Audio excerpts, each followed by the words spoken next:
অঞ্চলে চলতেছে তারা দিব্যভাবে চলতেছে ফিরতেছে, নিজেদের মধ্যে যে একটু খারাপতা সৃষ্টি হবে যে হায় আমি তো মুসলমান, আমার উপর কি ছিল আদেশ ছিল, আমার উপর তো আদেশ ছিল যে আমি একজন নারী, আমাকে শরিয়াতে আমাকে ইসলামে কত সম্মান দিয়েছে, সেই সম্মান যদি আমি জানতাম। আল্লাহ পাক রব্বুল আলামিন দুনিয়াতে জানেন যে দুনিয়াতে সমস্ত যা কিছু আছে সমস্ত জিনিস থেকে শ্রেষ্ঠ জিনিস কি? হীরা মণিমুক্তা জহুরত, এগুলো তো দুনিয়ার মধ্যে সবচেয়ে শ্রেষ্ঠ জিনিস, তাই না? দুনিয়ার ক্ষেত্রে, আখিরাতের ক্ষেত্রে না। এটাকে আমরা কিভাবে রাখি? এটাকে দোকানে সাজিয়ে রাখি, ব্যাংকে যায় দেখেন এটাকে সাজিয়ে রেখেছে, বাজার কোনো জায়গায় সাজিয়ে রেখেছে না, এটা এমন একটা গোপন জায়গায় রেখেছে যাতে করে এটা কেউ স্পর্শ করতে না পারে, না ধরতে পারে, এটা যেন কেউ নিতে না পারে, এটা যেন কেউ ময়লা করতে না পারে স্পর্শ করে। ঠিক তদ্রুপ ভাবে আল্লাহ পাক রব্বুল আলামিন এই নারী জাতিকে এত সম্মান দিয়েছে, এত সম্মান দিয়েছে যে হীরামণি মুক্তার থেকে হাজার হাজার গুণ লক্ষ লক্ষ গুণ বেশি সম্মান দিয়ে দুনিয়াতে পাঠাইছে। কিন্তু সেই হীরামণি মুক্তার থেকে আমরা নিচে নামিয়ে দিয়েছি আমাদের মা বোনদেরকে, এই নারী জাতিকে। নবী করিম সাল্লাল্লাহু আলাইহি ওয়াসাল্লাম বলেন যে সাবধান, তোমরা নারী জাতিকে অসম্মান করো না, নারী জাতিকে অসম্মান করো না, কেননা নারী জাতি আমার মা, তাদের আমি পিতা। নবী করিম সাল্লাল্লাহু আলাইহি ওয়াসাল্লামের যত সন্তানাদি হয়েছিল তার মধ্যে ছেলে সন্তান যারা হয়েছিল তারা দুনিয়াতে আল্লাহ পাক রব্বুল আলামিন তাদেরকে বাঁচিয়ে রাখেন না, দুনিয়া থেকে উঠিয়ে নিয়েছিলেন, হায়াত দারাজ করেন নাই। কিন্তু আল্লাহ পাক রব্বুল আলামিন নবী করিম সাল্লাল্লাহু আলাইহি ওয়াসাল্লামের কন্যা সন্তান যারা ছিল তাদেরকে দুনিয়াতে বাঁচিয়ে রেখেছেন। তাই নবী করিম সাল্লাল্লাহু আলাইহি ওয়াসাল্লাম বলেন যে কন্যা সন্তান আছে, কন্যা সন্তানের পিতা হলাম আমি। এই কন্যা সন্তানকে তোমরা অপমানিত করো না, অপদস্থ করো না। কিন্তু আজকে দেখেন দুনিয়ার মধ্যে সবচেয়ে নিম্নজাত, সবচেয়ে অপমানিত হচ্ছে এই মা জাতি। কেন? আজকে আমাদের সমাজের মধ্যে ভালো একটা পরিবেশ নাই, ভালো একটা দিনদারি নাই, একজন একটা সৎ কাজে আদেশ দিবে সেই আমাদের তৌফিক হয় না ইমানের। আমরা এখানে ইমানের নিম্ন পর্যায়ে চলে গেছি, আমরা যে মনে মনে এটাকে খারাপ ধারণা করবো সেই আমাদের তৌফিক হচ্ছে না। কেন? আজকে আমরা হারাম খাচ্ছি, আমরা হালাল উপার্জন করছি না, হারাম খেয়ে আমাদের শরীরটাকে খারাপ করে ফেলেছি, নষ্ট করে ফেলেছি, আমাদের সন্তানদেরকে নষ্ট করে ফেলেছি। আজকে যদি আমি হালাল খেতাম, হালাল উপার্জন করতাম, তাহলে আমার সন্তানাদি আমার কথা শুনতো, সন্তানাদি আমার কথা শুনতো, আমার স্ত্রী আমার কথা অনুযায়ী চলতো, আমার স্ত্রীকে বাজারে পাঠানো লাগতো না বাজার করার জন্য, আমার মেয়ে সন্তানকে বাজারে পাঠানো লাগতো না, মার্কেটে পাঠানো লাগতো না মার্কেট করার জন্য। এটা আমাদের গাফলতি। আজকে আপনি ভালো হয়ে যান, আজকে নিজে নিজে ভালো হয়ে যান, দেখবেন সমাজ এমনিতেই ভালো হয়ে গিয়েছে। আপনার বলা লাগবে না যে ভাই আপনি নামাজ পড়েন না কেন, আপনি রোজা রাখেন না কেন, আপনি যাকাত দেন না কেন, এই কথা আপনার কাউকে বলা লাগবে না। আপনি নিজে নিজে ভালো হয়ে যান, আপনি ভালো হবেন, আপনার পরিবার এমনিতেই ভালো হয়ে যাবে। এখন আপনি ভালো না, আপনার পরিবার কিভাবে ভালো হবে? এই জন্য ভাই বুজুর্গ, নবী করিম সাল্লাল্লাহু আলাইহি ওয়াসাল্লাম বলেন যে তোমরা সৎ কাজে আদেশ করো, অসৎ কাজে নিষেধ করো। সৎ কাজে আদেশ ওই পর্যন্ত করতে হবে যতক্ষণ পর্যন্ত আমার সামর্থ্য কুলায়, অসৎ কাজে নিষেধ ওই পর্যন্ত করতে হবে যতক্ষণ পর্যন্ত আমার ইমানের বল থাকে, যতক্ষণ পর্যন্ত আমার ইমানের দৃঢ়তা থাকে, ইমানের উচ্চতা থাকে, ইমানের বরকত থাকে। কিন্তু আজকে আমি যদি ঠিকভাবে না চলি, আজকে সমাজের মধ্যে দেখেন এমন কয়টা পরিবার আছে যে পর্দার সাথে চলে, কয়টা পরিবার আছে যে কিস্তির সাথে জড়িত নাই, কয়টা পরিবার আছে যে সুদ খায় না। কিস্তি মানেই সুদ, কিস্তি মানেই সুদ। যে আপনি 30,000 টাকা উত্তোলন করেন, তাদের থেকে 1 বছর সময় দেয়, 1 বছর পরে তাদেরকে সেই টাকাটা আস্তে আস্তে পরিশোধ করতে করতে 36,000 40,000 পর্যন্ত তাদেরকে দিতে হয়। এটা কি সুদ না? এটা কি ঘুষ খাওয়া হচ্ছে না তাদের? ইংরেজরা আমাদেরকে হারাম খাওয়ানোর জন্য এই কিস্তির ব্যবস্থা করে দিয়েছে। আমরা যাতে আল্লাহ পাক রব্বুল আলামিনের সেই নৈকট্য বান্দা, আল্লাহ পাক রব্বুল আলামিনের প্রিয় বান্দা হতে না পারি, সেই জন্য আল্লাহ পাক রব্বুল আলামিন আপনাকে আমাকে সেই ইংরেজদের থেকে হেফাজত করার জন্য আল্লাহ পাক রব্বুল আলামিন প্রিয় হাবিব নবী করিম সাল্লাল্লাহু আলাইহি ওয়াসাল্লামকে দুনিয়া প্রেরণ করেছিলেন। দুনিয়া প্রেরণ করে আল্লাহ পাক রব্বুল আলামিনের প্রিয় হাবিব নবী করিম সাল্লাল্লাহু আলাইহি ওয়াসাল্লাম আপনাকে আমাকে কিভাবে চলতে হবে সেই আদেশ নিষেধ বলে গিয়েছেন। আজকে আমি জানি যে আমার উপর নামাজ পড়া ফরজ, আমার উপর জাকাত দেওয়া ফরজ, রোজা রাখা ফরজ, কিন্তু আপনি কতটুকু পালন করি? চিন্তা করেন যে আপনার আমার ইমানের অবস্থা এরকম হয়েছে যে আমাদের ইসলাম অনুযায়ী আমাদের দিন আমরা কিভাবে পরিচালিত করবো সেই দিকে আমাদের কোনো ভ্রুক্ষেপে নাই। আমরা মন চাই জিন্দেগি করতেছি। আল্লাহ পাক রব্বুল আলামিন পবিত্র কোরআনের মধ্যে বলেন যে ইয়া আইয়াতুহান নাফসুল মুতমাইন্নাহ ইরজিই ইলা রাব্বিকি রাদিয়াতাম মারদিয়্যাহ ফাদখুলি ফি ইবাদি ওয়াদখুলি জান্নাতি। ইয়া আইয়াতুহান নাফসুল মুতমাইন্নাহ, তোমরা নফসে মুতমাইন্নার অনুসারী হও, তোমরা নফসে লাওয়ামা নফসে আম্মার অনুসারী হও না। প্রতিটা মানুষের ভেতরে তিনটা নফস আল্লাহ পাক রব্বুল আলামিন সৃষ্টি করে দিয়েছেন। একটা নফসে লাওয়ামা, একটা নফসে আম্মারা, একটা নফসে মুতমাইন্না। এখন আপনি আমি কোন নফসের অনুসারী হব? আপনি আমি কোন নফসের অনুসারী হব? নফসে লাওয়ামার অনুসারী হব, নফসে আম্মার অনুসারী হব, নাকি নফসে মুতমাইন্নার অনুসারী হব?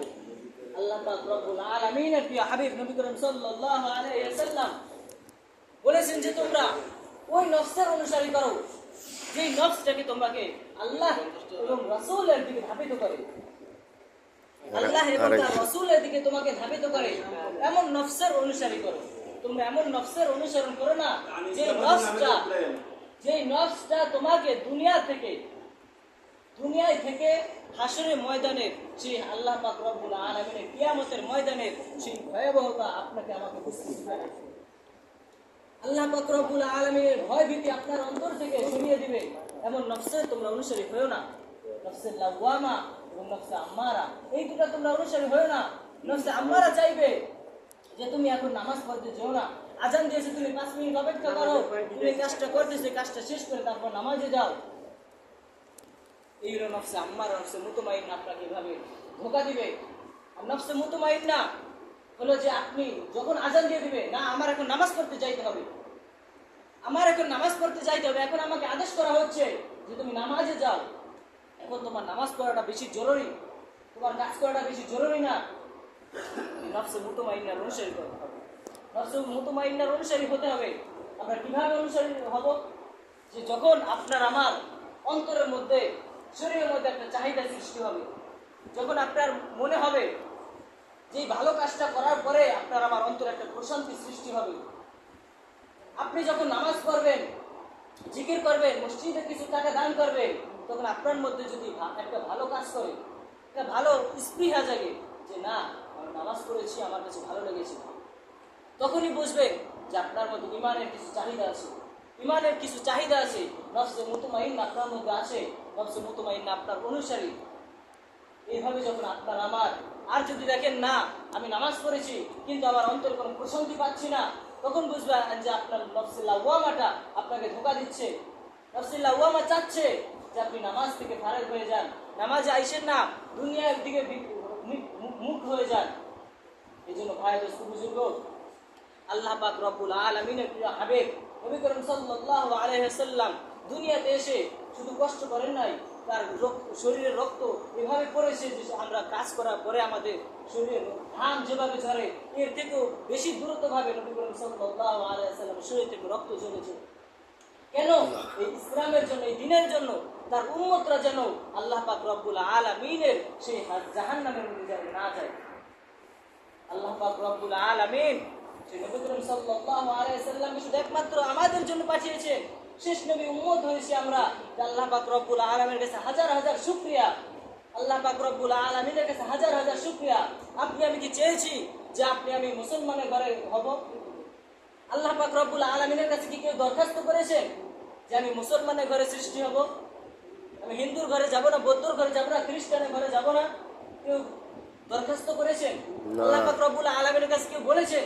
কিন্তু না, আল্লাহ পাক রব্বুল আলামিন আপনাকে আমাকে মহব্বত করে ভালোবেসে আপনি আমি যেন শেষ নবীর উম্মত হয়ে আল্লাহ পাক রব্বুল আলামিনের সন্তুষ্ট অর্জন করে আল্লাহ পাক রব্বুল আলামিনের সেই জান্নাতে যাইতে পারি। এই জন্য আল্লাহ পাক রব্বুল আলামিন আপনাকে আমাকে ভালোবেসে একজন মুসলমান ঘরে পাঠিয়েছেন।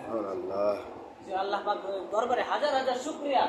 আল্লাহ পাক রব্বুল আলামিন আপনাকে আমাকে একজন মুসলমানের ঘরে পাঠিয়েছেন। কমপক্ষে এই শুকরিয়া যদি আপনি আমি সারাটা জীবন আদায় করি, এই শুকরিয়া স্বরূপ যদি সারা জীবন নামাজ পড়ি, সারা জীবন সিজদায় বসে থাকি, তারপরে এই শুকরিয়া আদায় শেষ হবে না। আপনি আমি কি চাইছি আপনার আমার দুইটা চোখ হোক? আপনি আমি কি চেয়েছি আপনার আমার দুইটা কান হোক, দুইটা হাত হোক, দুইটা পা হোক? আল্লাহ পাক রব্বুল আলামিন চাইলে তো পারতো আপনাকে একটা চোখ দিতে, একটা কান দিতে। আপনি আমি দেখি না যে দুনিয়া সৃষ্টি হয় অনেক মানুষ, তাদের একটা হাত আছে, একটা হাত নাই, একটা চোখ আছে, একটা চোখ নাই, একটা চোখ অন্ধ, একটা পা আছে, একটা পা নাই। কিন্তু আল্লাহ পাক রব্বুল আলামিন আপনাকে আমাকে পুরাটা নিয়ামত দিয়ে, পরিপূর্ণ নিয়ামত দিয়ে দুনিয়াতে পাঠিয়েছেন, এর কিছু শুকরিয়া আদায় নাই। আপনার আমার যেরকম শরীরে একটা জাকাত আছে, মাল সত্তর একটা জাকাত আছে, যে আপনি আমি বছরে একটা জাকাত দেই। আপনার আমার যে মাল আছে সেই মালে একটা জাকাত দেই। আপনার আমার শরীরে কি জাকাত নাই? আপনার আমার শরীরে কি জাকাত আছে না? আল্লাহ পাক রব্বুল আলামিন যে আপনাকে আমাকে পরিপূর্ণভাবে দুটা চোখ দিয়েছে, চোখ দিয়ে আমরা দেখতে পাই, দুটা কান দিয়েছে, কান দিয়ে শ্রবণ করতে পারি, নাক দিয়েছে, নাক দিয়ে আমরা ঘ্রাণ শুনি, ঘ্রাণ নেই, মুখ দিয়েছে, মুখ দিয়ে কথা বলি। এই মুখটা যদি আল্লাহ পাক রব্বুল আলামিন আপনার না দিত, জবানটা যদি বন্ধ করে পাঠাইতো, তাহলে আপনি আমি কি করতে পারতাম? লক্ষ লক্ষ কোটি কোটি টাকা ব্যয় করে আপনার আমার মুখটাকে ঠিক করতে পারতাম না। আপনি আমি দেখি যে হাজার হাজার মানুষ হসপিটালে বসে আছে, হসপিটালে বেডে শুয়ে আছে, তাদেরকে ঘন্টার পর ঘন্টা তাদেরকে অক্সিজেন দেওয়া হচ্ছে। কিন্তু আপনি আমি ঘন্টার পর ঘন্টা, হাজার হাজার দিনগুলো পার হয়ে যাচ্ছে, ঘন্টা মিনিট পার হয়ে যাচ্ছে, 60 বছর 70 বছর পার হয়ে যাচ্ছে, আপনি আমি অক্সিজেন নিচ্ছি, কিন্তু অক্সিজেনের কখনো শুকরিয়া আদায় করেছে? তারা 1 ঘন্টা থাকে, সেখানে 40,000 50,000 টাকা দিতে হয় অক্সিজেনের জন্য। কিন্তু আপনি আমি না চাইতে আল্লাহ পাক রব্বুল আলামিন আপনাকে আমাকে দিব্য অক্সিজেন দিতেছে। আপনি আমি চলতেছি, ফিরতেছি, পরিপূর্ণ অক্সিজেন নিয়ে চলতেছি। আল্লাহ পাক রব্বুল আলামিন আপনাকে আমাকে, আল্লাহ পাক রব্বুল আলামিন যে নিয়ামতগুলো দিয়েছে, সেই নিয়ামতগুলো পরিপূর্ণ শুকরিয়া আদায় করার তৌফিক দান করেন।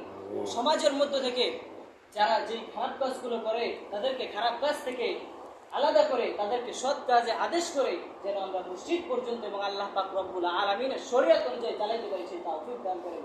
যারা অসৎ কাজ করে তাদেরকে যেন দাওয়াত দিয়ে, ইসলামের দাওয়াত দিয়ে তাদেরকে সৎ কাজে আনতে পারি, আল্লাহ পাক রব্বুল আলামিন সেই তৌফিক দান করেন। ওয়া দাওয়ানা আলহামদুলিল্লাহি রাব্বিল আলামিন। যারা সুন্নাত পড়েন, যাদেরকে আল্লাহ যেন সুন্নাত আদায় করুন।